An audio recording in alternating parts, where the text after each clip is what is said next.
Hi friends, Mahalakshmi చక్రిని అడుగుతుంది. ఇక్కడే ఉంటే బోర్ కొడుతోంది, అలా ఊరు చూసొద్దాము అని అంటుంది. సరే అంటాడు చక్రి. మరి ఎలా వెళ్దామని అడుగుతుంది మహాలక్ష్మి. సైకిల్ ఉంది, మనం సైకిల్ మీద వెళ్దామని చెప్తాడు చక్రి. సరే అని ఇద్దరు సైకిల్ మీద ఊరు చూడడానికి బయటికి వస్తారు. చక్రి మహాలక్ష్మిని సైకిల్ మీద కూర్చోబెట్టుకుని చాలా హ్యాపీగా ఉంటాడు. మహాలక్ష్మి కూడా చక్రితో కబుర్లు చెప్పుకుంటూ ఉంటుంది. అలా సైకిల్ మీద వస్తూ ఒక తోటలోకి వస్తారు. మిమ్మల్ని ఒకటి అడగొచ్చా అని అడుగుతాడు చక్రి. అడగచ్చు అంటుంది మహాలక్ష్మి. మీరు మా కోసం ఇన్ని పూజలు చేశారు కదా, అంటే మీరు మా ఇంటి మనిషిగానే చేశారా అని అడుగుతాడు. అవును, మనస్ఫూర్తిగానే చేశాను, నేనెప్పుడు పరాయి దాన్ని అని అనుకోలేదు అని మహాలక్ష్మి చెప్తుంది. అది విని చాలా సంతోషపడిపోతాడు చక్రి. ఇంకా నారాయణ బావ ఆ తోటలోనే ఉంటాడు.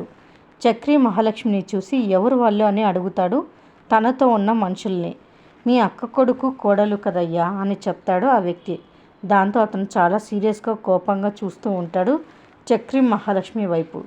చక్రి మహాలక్ష్మి అలా మాట్లాడుతూ తోటలో తిరుగుతూ ఉంటే చెట్ల చాటు నుంచి కొందరు ఆకతాయిలు బయటికి వస్తారు.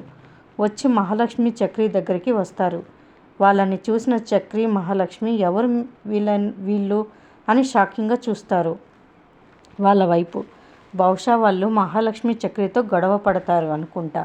అలా గొడవ పడుతూ ఉన్నప్పుడు చక్రి తన అక్క కొడుకే కాబట్టి నారాయణ బావ వీళ్ళని కాపాడుతాడు.